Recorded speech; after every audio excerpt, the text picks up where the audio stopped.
That will never work. You can't push that. Seriously? Don't. Oh my God, that's brother. That's bad. You probably should find other hobbies. You ever learn how to spell? Stop. Be happy. Quit while you're Don't bother me. I've seen better papers. Do you really want to do that? And my third grade, give it up.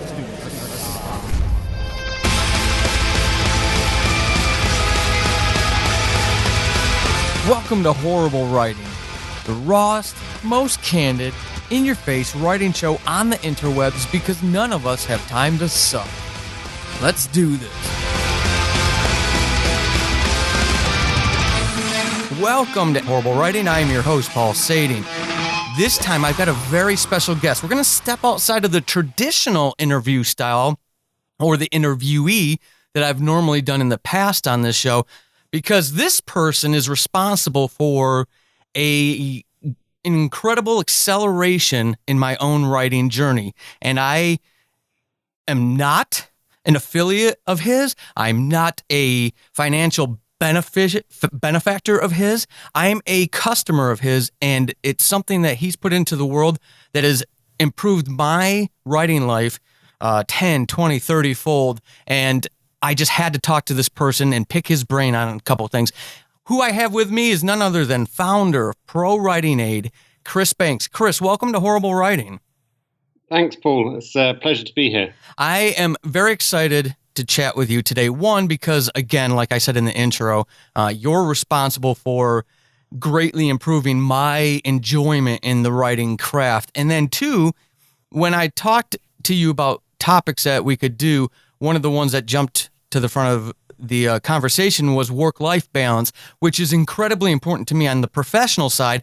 So I'm very curious to hear your perspective, your opinion, and your thoughts on the topic. So to start everybody out, the listeners of this show are going to be writers and aspiring authors, some audio drama folks, fictional podcast writers will be listening to this, poets, memoirists, folks along those lines. Let's start with that. What to you is work-life balance? What does it mean to you? And has it always been an important factor, an important element to who Chris Banks is? Yes. Well, that's a good question. I think for me, work-life balance is always something that I have strived to achieve. But it's only in the last few years that I've actually managed to find the right balance. Mm-hmm. So for me, work-life balance is fitting work around your life rather than your life around work. So having the flexibility to work when you want and when you feel at your best, and then having flexibility to take time off and do the things that you enjoy the rest of the time. I think for me, often the best ideas I have come outside of work that are work related, because I have the perspective of being away from it. Often you need to look at things from a distance to get a good perspective. That makes a lot of sense. I can relate to that too. So have there been periods in your professional life, your creative life, where for an extended period of time, you had that, there wasn't a balance, something was skewed? And how did that affect you in your thought process, your thinking, and your own creation? I think for a long time I was working in London, and I was working in investment banks, and I was working incredibly hard and long hours. And back then what I used to do was I used to work for 3 or 4 years, and then I would take a year off. And I would go traveling and see the world and learn new languages and meet people.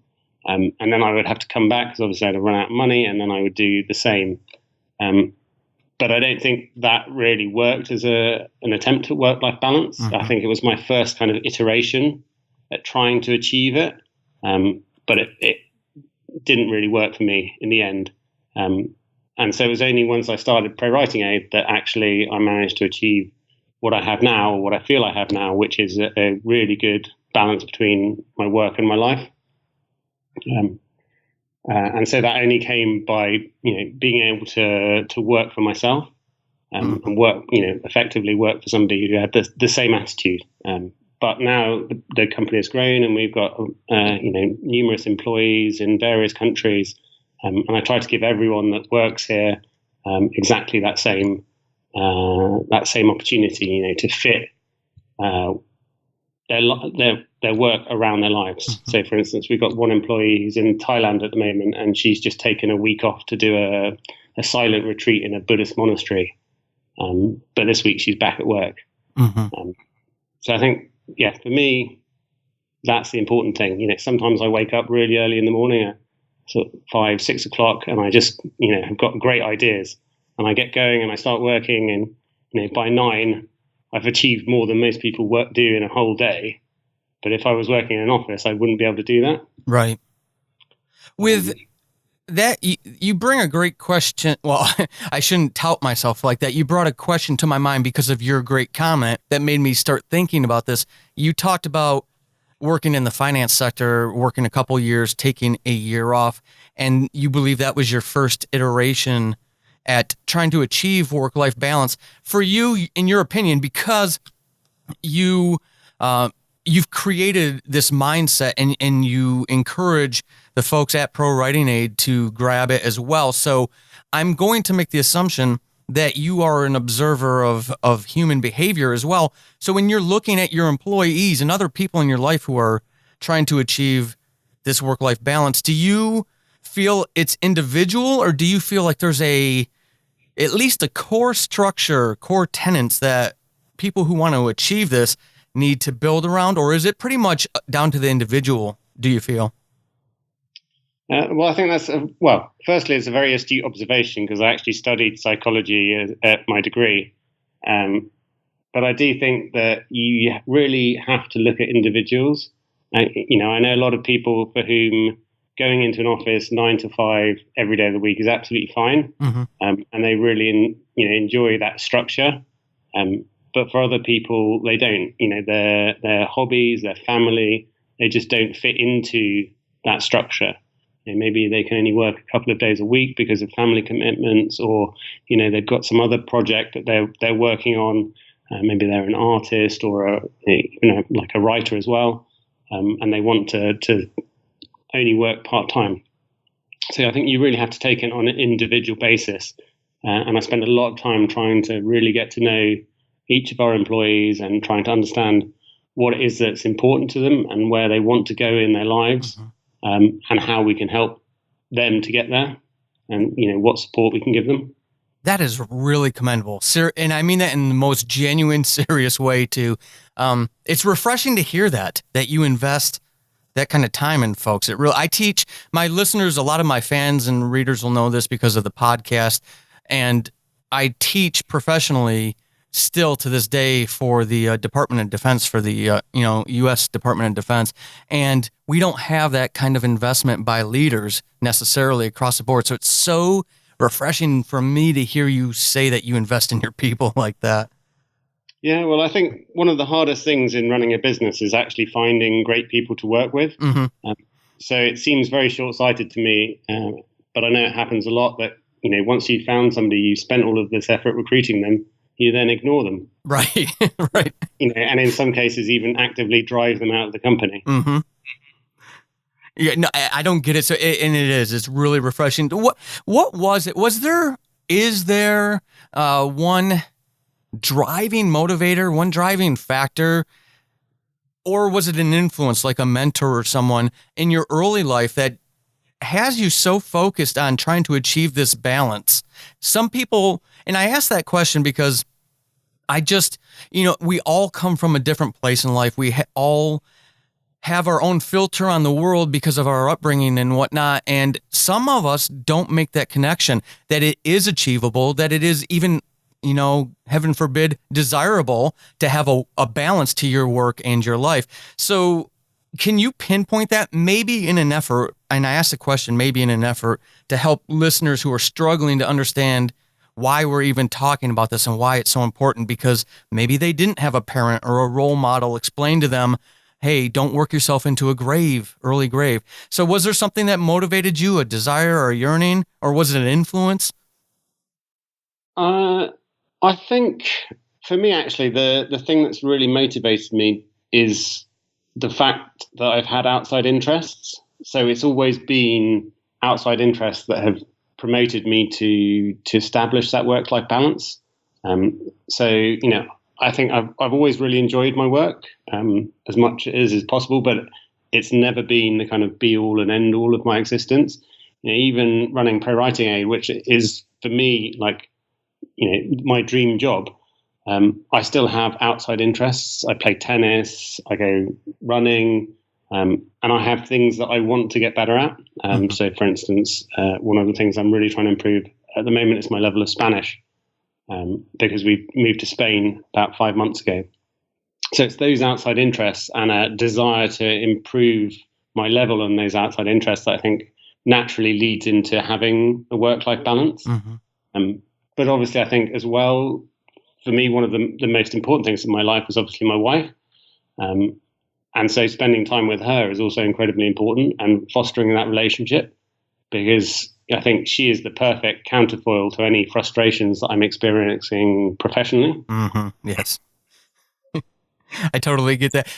Now I'm curious, Chris, this is going to be, and I don't mean to pry more than whatever you're willing to share, but from the outside looking in and understanding, your background now, understanding in psychology, I knew that you had worked in the finance sector as well. And now you're the founder of ProWritingAid. A lot of folks on the outside looking at you, and under the context of us talking about work-life balance, might be throwing some flags up into the air here to draw on an American sports metaphor, because it may not make sense. How can this guy accomplish so much stuff yet be, this huge proponent of work-life balance? So how has this mindset affected or even directed your career path so that you could accomplish all those things but still be a champion for it?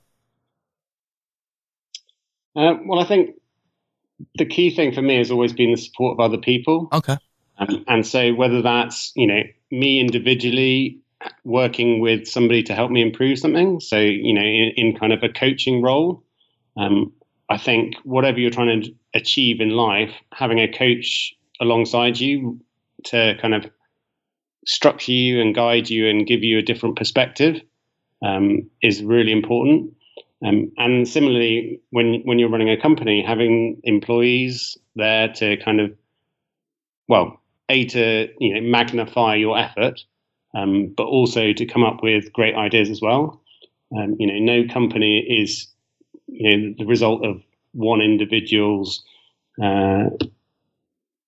dream, right? It's the input of everyone in the company that helps form that company and shape it and give it direction and form.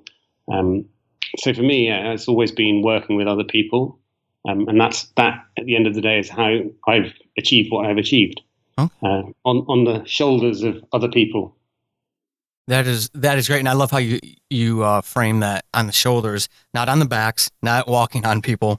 They're carrying you. What does, as much as we can ask, and as much as you're willing to share, so we can kind of vicariously live through you, if nothing else, or help relate your experience to what we aim for ourselves to achieve our own kind of balance.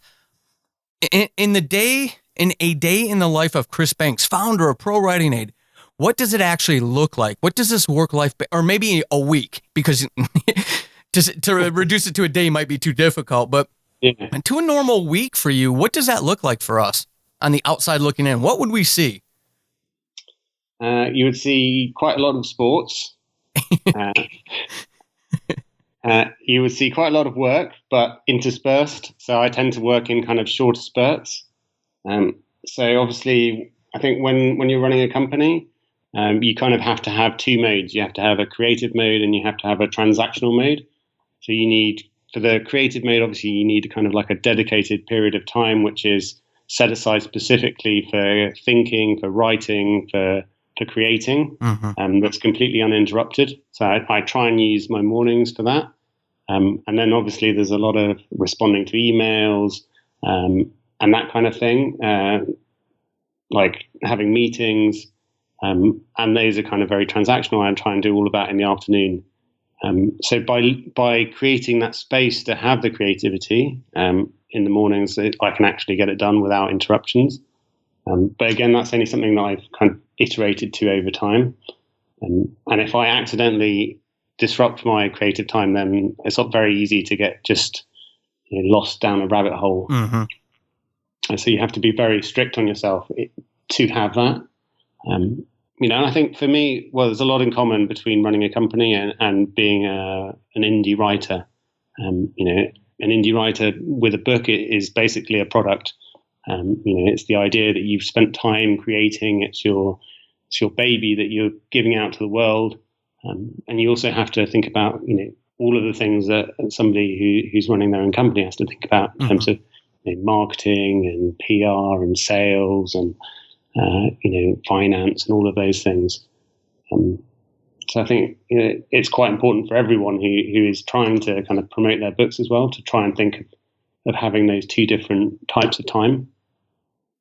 Yeah, that's actually a great tactic and one that I definitely will support as well. I've got my fans, if this is your first episode and you're following Chris here, cool, welcome. I'm glad to have you here. But yeah, I'm a huge, sometimes belligerent protector of my creative time. It's just one of those things you just don't do is interfere with the creative time.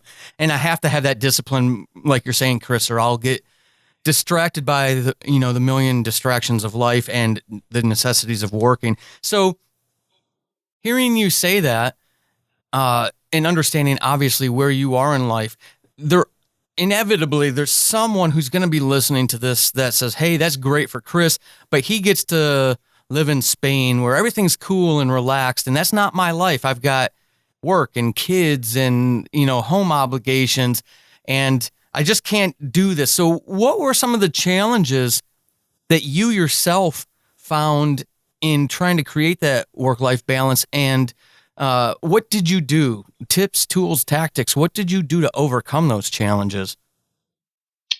Well, I think obviously I'm not Spanish from my accent, you can tell. And so I wasn't born here. So I didn't just land in my lap that we ended up here. And again, I started the company and I built it up over the last 6 years. So again, that didn't just land in my lap. So there's obviously been a lot of challenges and difficulties that have led me to where I am. But for me, the key is to take very small steps. So to take any challenge, say I'm not living in the place that I want to live, right? But I want to live in this other place. Well, what's the minimum thing that you can do towards that goal? Mm-hmm. And if that's living in Spain, maybe the first thing is to learn some Spanish. Or, the first thing is to, go on holiday there and meet a few people, make some contacts in the business community, and maybe that will lead to a job or a house or something. But you have to take the small steps. You can't just think, it's a huge problem. It's impossible for me to overcome. You have to break it down into smaller chunks. And we do the same, with our product is when we want to implement new features, we don't go, well, that's impossible. We have to break it down into kind of smaller things that we can do, and then gradually implement each of one of those until you've created the product at the end. Mm-hmm. Same as writing a novel, right? 100,000 words is a very intimidating number of words to write. But once you start breaking it down into the structure of the novel mm-hmm. and planning your novel, then it becomes a lot easier because you just have to do a little bit of it each day, and suddenly it adds up to a novel. Now draw us in. That's the way to it, but why do I want to put that effort into it? Why do I want to sweat when I've got all these other things I need to do? You're telling me I've got to do more thinking, right? To get these things I hope to achieve, but that requires more work now, which I don't have. So for somebody with that mindset, what are the benefits to them, generally speaking? What are the benefits to having this kind of balanced life? I think happiness for me is the main thing. That every day, obviously you have your ups and downs, but I'm generally very happy. And I think, a lot of people might actually be happy where they are and what they're doing. And for some people, their dream place is somewhere that actually it just serves the purpose of being somewhere they can daydream about, and it's not actually somewhere that they would particularly really like to be. So I think you have to look at your general levels of happiness and say, would I be happier in another place or doing something else? And then make a decision about whether you actually want to put in the effort to get there. So for instance, you could say with a novel, right? I think lots of people daydream about writing like the next kind of great American novel. But would it actually make you happy if you did that? And if it would, then go ahead and start. But if it's just something you think, oh, that would be cool, then you're not going to achieve it probably because you haven't got the motivation. Right.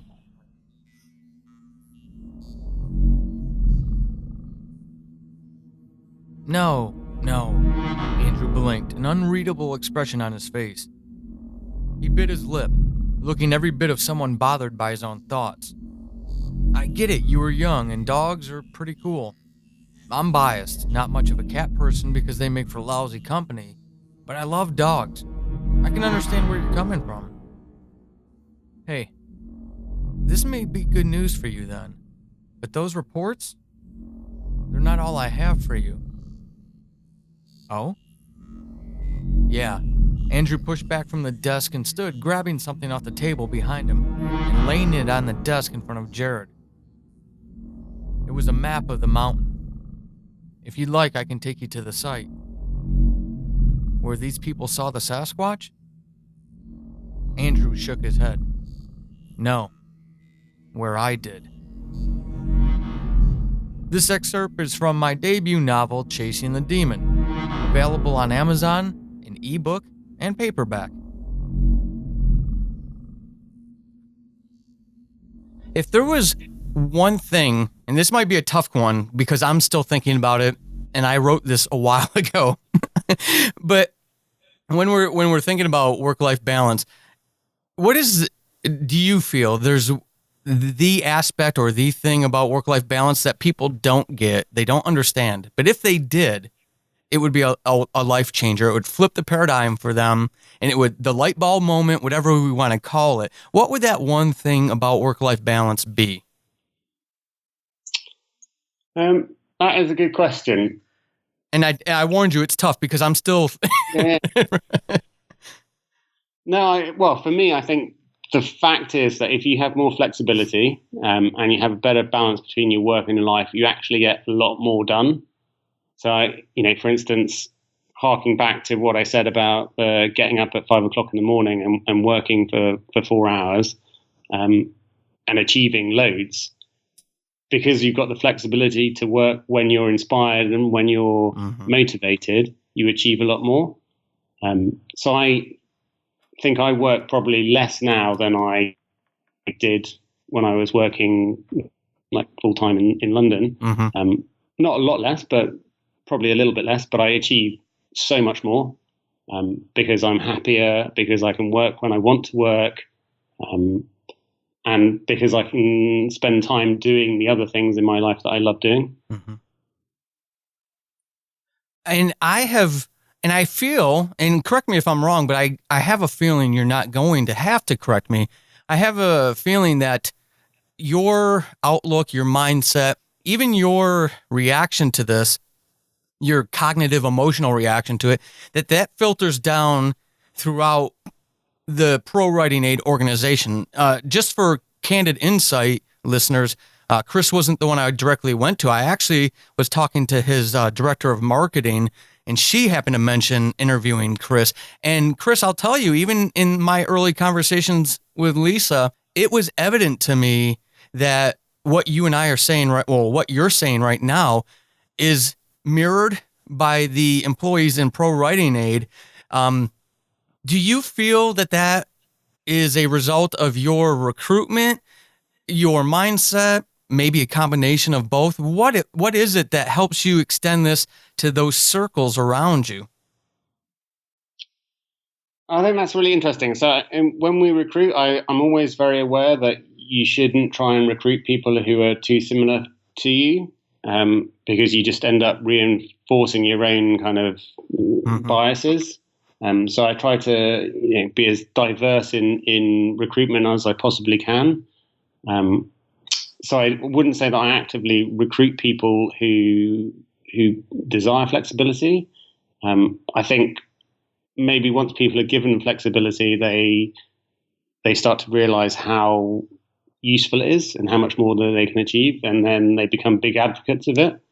And also, I guess people are self-selecting towards working for a remote company, because that tends to be the people who want that kind of flexibility. A lot of people, I think, like going into an office and having all the kind of interactions in an office. And for me, I enjoy that too, and I spend part of my time working in various different places, and one of those is a kind of co-working space. So we get a big variety of experiences. But yeah, I wouldn't say that I'm actively select people for wanting flexibility, but I think they probably come to enjoy it. And I can appreciate that. It's a very complex thing. I mean, we're talking, especially with your organization, because it's not only that interpersonal dynamic, but it's interpersonal dynamic at a distance too. Because if I'm correct, everybody at ProWritingAid is out on their own. They're all teleworkers of some sort, correct? Yes. Yeah. So that's even more amazing and empowering. It really, I feel it is. So at this point of the conversation, listeners of the show who are traditional listeners of the show, you'll know what's coming. If you're new, like I said earlier, welcome. What I'm going to do at this point is I'm going to ask Chris for a horrible writing experience. Now, before you think I'm just a terrible human being, why would I do that? There's a reason why I do this. I don't know what Chris is going to share. I don't know what he's going to say. But I believe that whatever Chris has self-defined as a horrible writing experience in his life is beneficial to us to hear, because Chris is someplace where we may aspire to be. There are attributes and aspects of his life that we would like to replicate in our own lives, so we can look toward him as a model and what he's done as a model for our own path. So it's beneficial for us to hear some of the things that have happened to him and knowing where he is now. So Chris, with that in mind, please share, what is your horrible writing experience? Well, I think the most horrible writing experience I had was I was working in banking and I was writing research. And so one of the things we had to do was send our research off to compliance department. And so we were writing a piece that was very time sensitive. So we sent it to the compliance department afterwards and said, just send it out afterwards because it needs to be done as soon as possible. So they did. And in it, they made a very bad change. Uh-oh. Which was, there was a particular phrase we used, which is a very sort of common industry phrase, but was a technically shortening of volatility to vol. And they changed all of that to volume because there was some kind of bank policy that you couldn't have abbreviations in the documents. Oh, no. They thought that's what it meant. So they then sent it out to all of our clients. This whole article littered with mistakes, which is obviously very, very embarrassing. But yeah, so it goes to show that you can't always trust your copy editor. So when you get your copies back from your copy editor, then you should check what they've changed as well, because they might have altered your meaning or misunderstood what you wanted to say.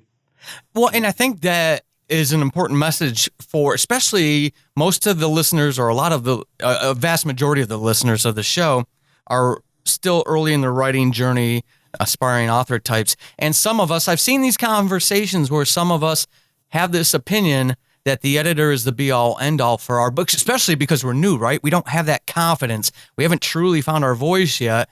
That editor sends things back, and we maybe strip ourselves out of our own novels because they're the authority. So I think that's a great experience to share, Chris, that And you mentioned it earlier too. You called our books our babies, and it's important for us to keep that in mind, that ultimately what you put out into the world is yours. That editor will fade into the background and move on to the next project that they're taking care of.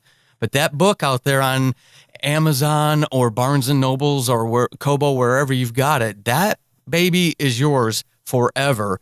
And it's important that we can be at peace with what we've put out there. So always, yeah, I love that experience. Take that and that message to keep that skepticism, a healthy dose of skepticism when it comes to this stuff. Yeah.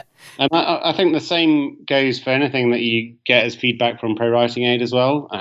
You can't take everything as read, right? The product is there to help you think. It's there to kind of basically create a positive feedback loop with you, to make you think about the words that you're using and to hopefully help you improve them. But everything it says is not going to be right. So you have to, understand why it's suggesting things and feel free to disregard them as well. And I'm glad you mentioned that, because before we get out of here, I actually do want to give you some time to talk about this. Now, listeners, I feel it's incredibly important. You all know I had Dave Chesson from Kindle Rocket on, or KDP Rocket on a few episodes ago. And I told you then the same thing I'm going to tell you now with Chris. I have no affiliation with these organizations. I am a customer of theirs. 2 or 3 months ago, I can't remember now, a few months ago, Chris, I accidentally tripped across your software in a blog article somewhere. And I said, I'm not necessarily happy with the free app that I'm using to grammar check myself. Let me go check this thing out and see what it's all about. And I think I played with your free trial for 2 hours, and I was a paying customer because I was that convinced in that short of a time that this was the tool for me because of how powerful it is, how flexible it is. And let's be real, writers, most of us, indie writers, we have to be very careful with our budgets because there's a lot of things that we need that require our books to be seen, i.e. Amazon ads, right? So we have to be careful with where we spend our money.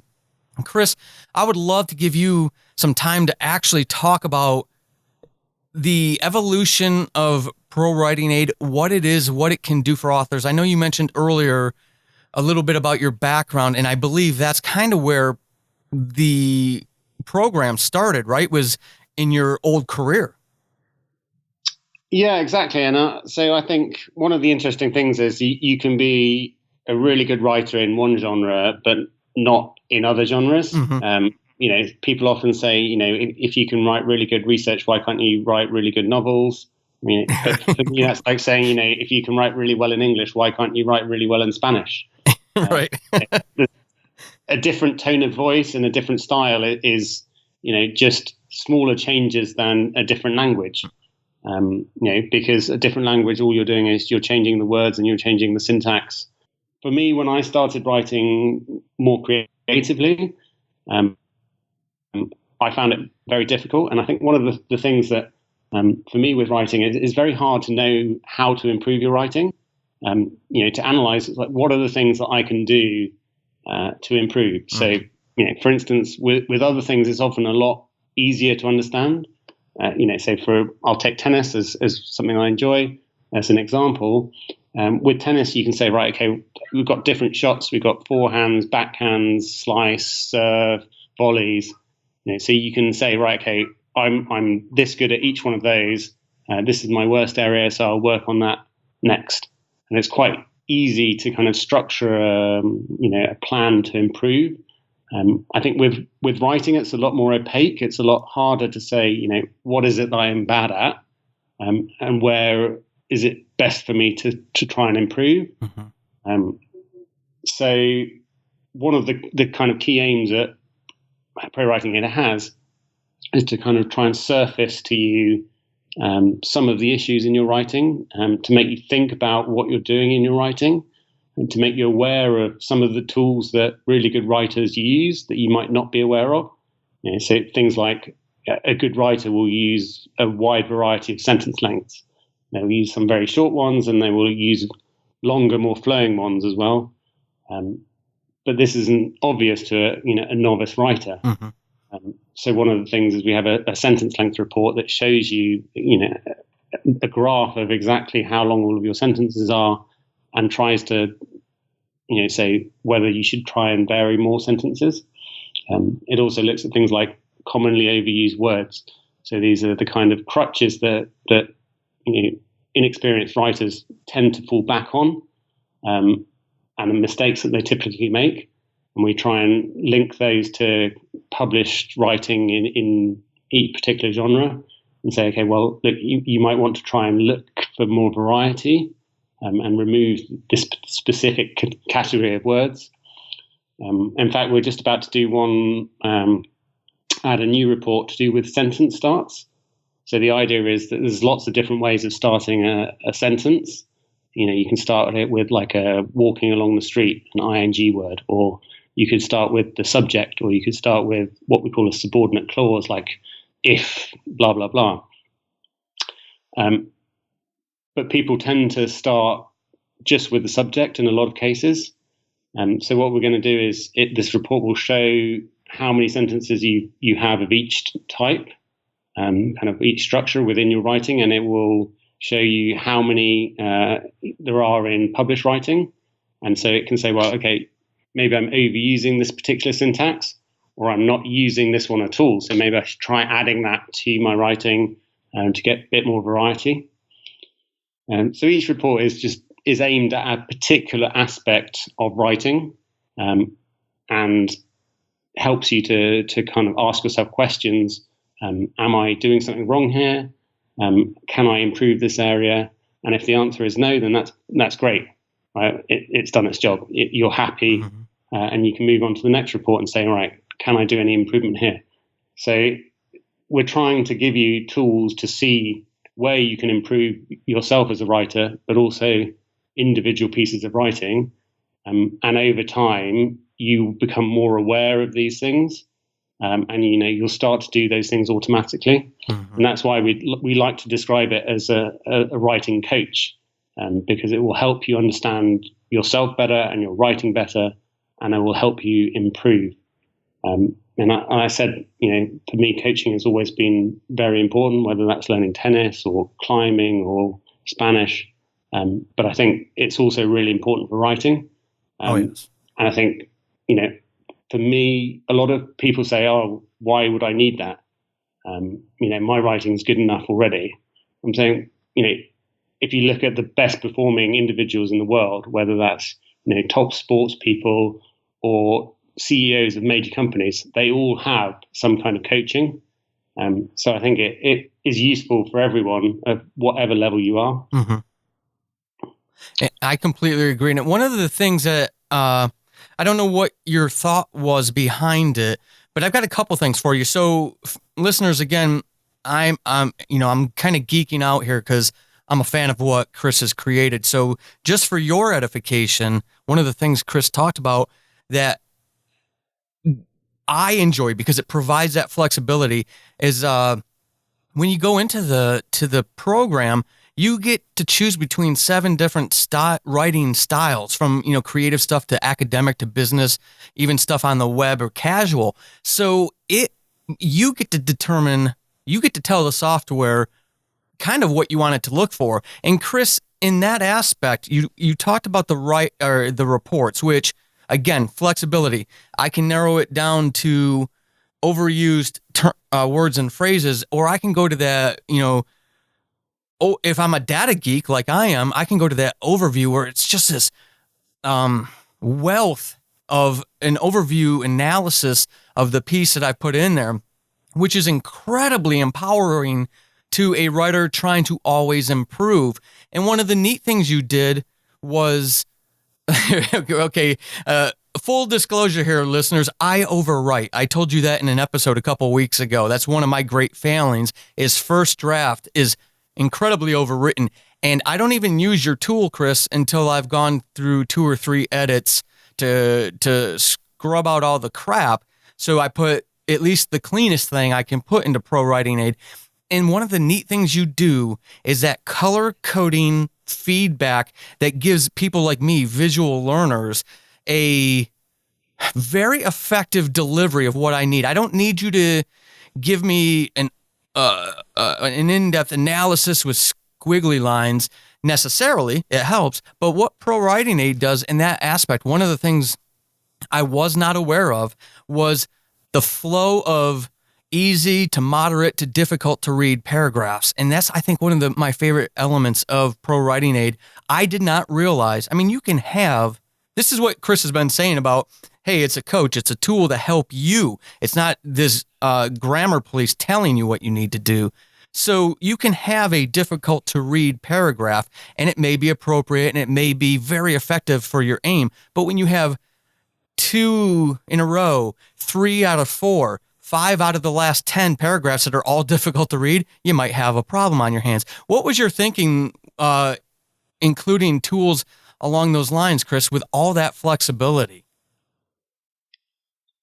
Well, I think that's a very interesting point, and I think one of the issues that can happen when you're writing is you lose your own perspective. You lose perspective on what you've written, and so for me, the tool is an outside perspective to say, hold on a second, this is getting a bit crazy, and I think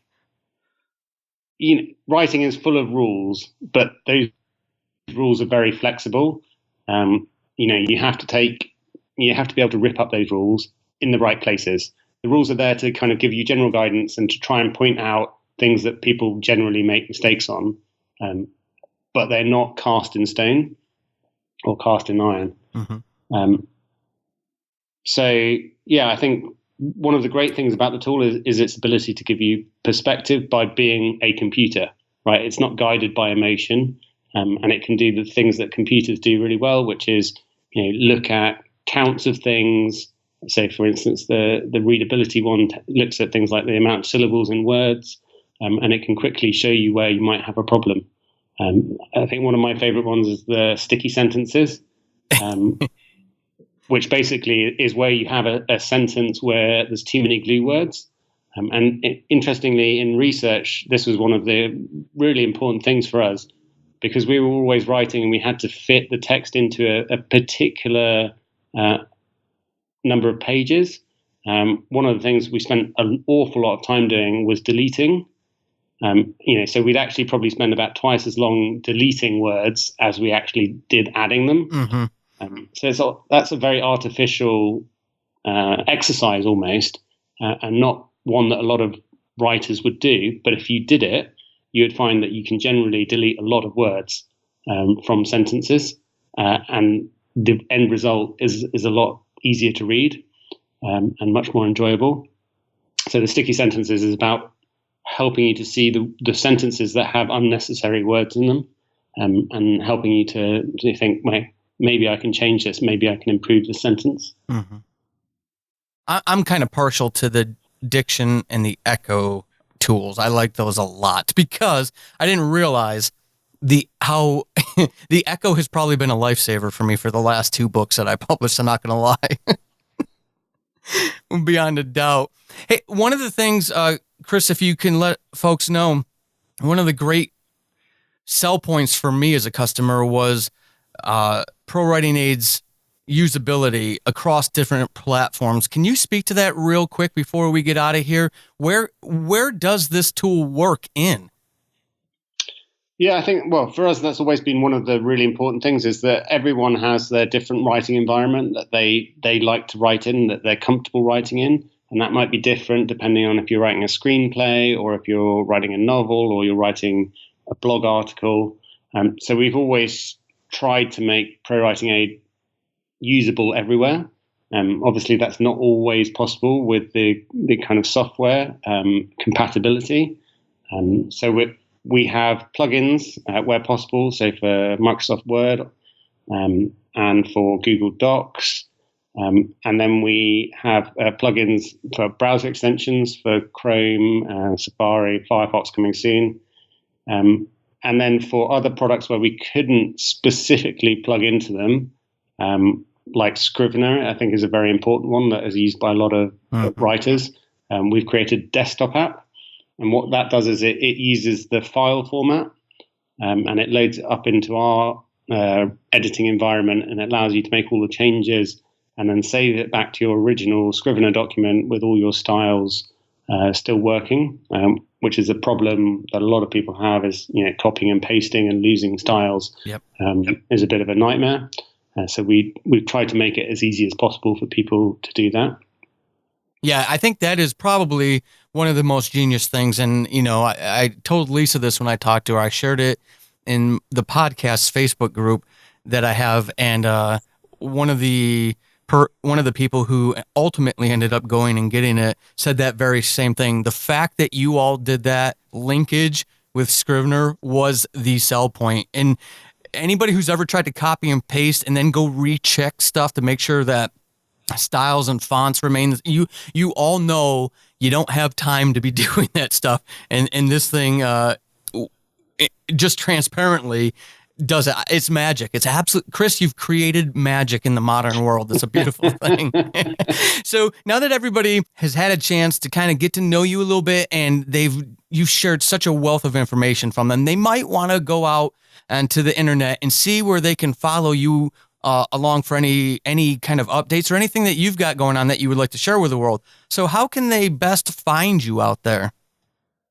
Well, we publish a lot of stuff on our blog on ProWritingAid. So we always try and publish a lot of articles, content, useful things to go along with the product. So obviously some of them are about how to use the product, but a lot of them are kind of more general about how to get your work published, how to plan your novel. We've also got a set of ebooks on various aspects of creating great characters. Is our latest one that's called Creating Legends. And we've got ones on how to plan your entire novel. So the blog is the best place to find stuff. Perfect. And listeners, of course, I will link that in the show notes that you can just one click over and find it. Chris, I want to thank you.